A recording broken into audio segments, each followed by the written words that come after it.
So if you find that the auto eject rack is pulling out a little too far, the reason for that is that you're opening the door too quickly. So when you open the door quickly, it will feed this rack out too far. But there's an easy way to get that back in without having to touch the hot oven rack. And that's simply raise this slowly, just kind of nudge it back into place, and that'll allow the rack to be put back into the oven without actually touching it.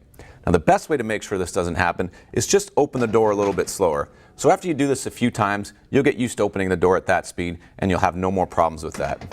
One other thing to remember though is if your rack isn't ejecting, the reason for that is that you've got it probably set on one of these two settings and not the middle setting.